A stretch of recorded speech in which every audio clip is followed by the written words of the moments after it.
Hello and welcome back everyone to the next episode on anubhavtrainings.com. In this series of videos, we are learning SAP low code no code application development using Build Apps capabilities.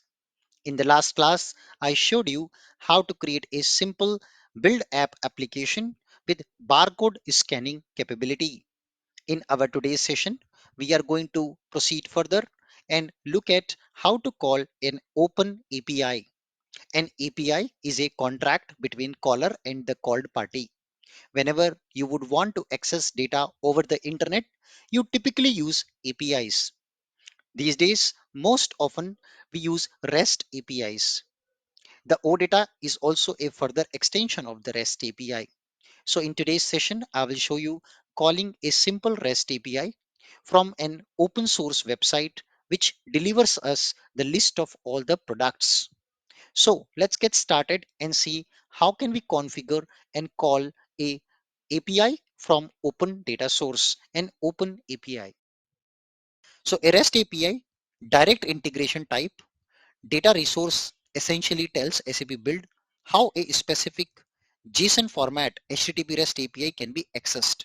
So what we need to do, we need to come here in the integration tab and add a API integration first of all. It defines things like the base URL, what is the address where the API is. If you need to pass some information like authentication information, user ID, password, query parameters, like last class you saw, we were passing the product number, available methods, schemas, structure of the outcome data, all of that you will configure in the integration section. You can create new external data sources and edit existing ones via the data button in the top of the toolbar. The resource configuration is split into base configuration, method configuration. Method configuration is what is your exact purpose. Do you want to get the data or do you want to insert data, update data, delete data, all the get, put, post, delete and patch, right? We were discussing in the client server architecture also. So that is controlled also over here while you are integrating. So now let me go ahead and show you how can we add our API call. So if you remember last class, we already have an API where the dynamic part is this product number. This is a part which is not static because this will be the part which will come from our barcode scanning application.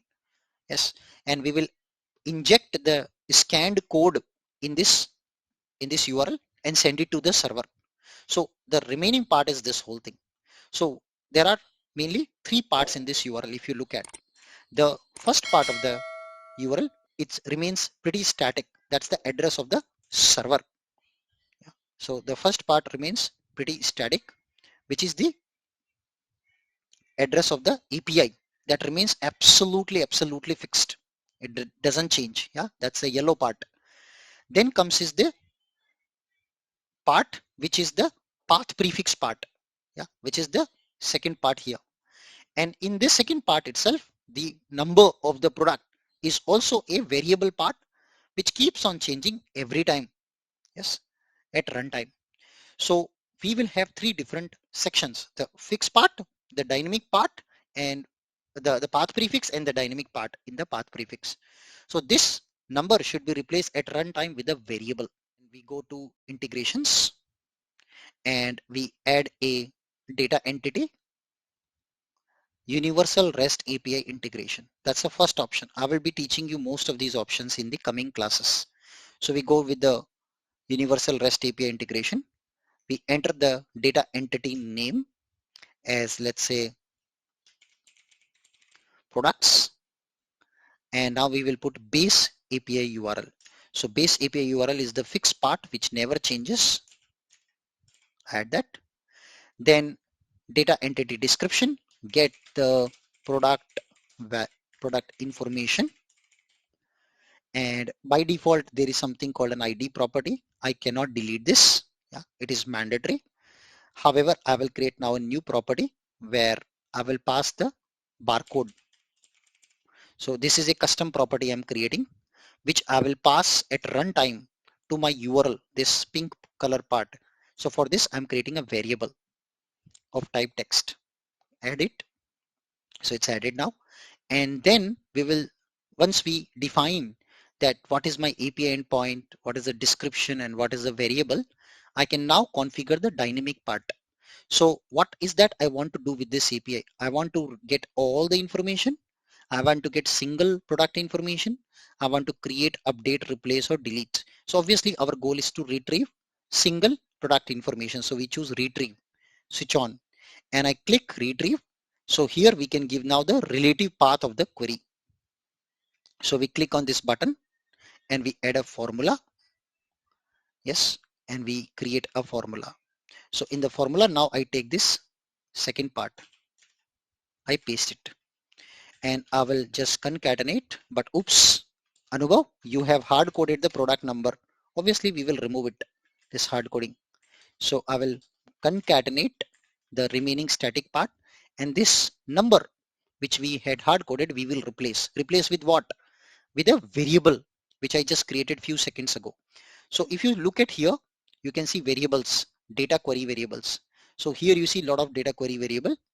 And if you remember, we just created a variable with the name called barcode. Yes. So we should be able to find that over here. Why it's not showing up? Just it's not showing up. I think I did not save it. So let me save till here and just come back again to just check my variable barcode. Yes, it's created. Good. I just have to save data entity, come back again, browse, sorry, come to retrieve, go to formula and edit the formula, and here we are going to change it. So you can see here we should be able to find our value. Yes, so let me just check where can I find that value which we can give dynamically. So I think I've done a mistake, it's not visible here. The reason being I have to come back and go to retrieve again, sorry, base, and this barcode variable which you created should be delete here, and we should be creating under additional input. You can see here, this is where we should do it. So add new barcode text, click add, and now we go back again, edit the formula, and let's see, remove this hard coding, go to query variables, and you can see query dot additional input dot barcode. Voila. So I double click that, you can see it's injected. So this variable, this is the variable part which we will link it with the scanned barcode at runtime. I save it and I'm happy. Yes, click on save again, and we can immediately do the testing. So we can go for testing. So it will be a get call. You see, we are making a get. We are not inserting, updating data. We are just pulling the data out. Then you can go to test and pass the barcode value. So let me go back to sample barcode value from last class. Take any one of them and I pass it here, and I click on run a test. It's running, and voila, look at that, it's working. So this proves that what I built, the integration is correct. Now I also say auto detect schema for response, so that computer will know, system will know what is the skeleton of the output data. So I click on that and go to schema, and you can see it has automatically added that as my output schema. It has automatically created basically a skeleton, yes, for my output data. So always do this before you actually integrate this API. Always test it and always click the button to add that as an output schema, so you will exactly know the skeleton of the outcoming data.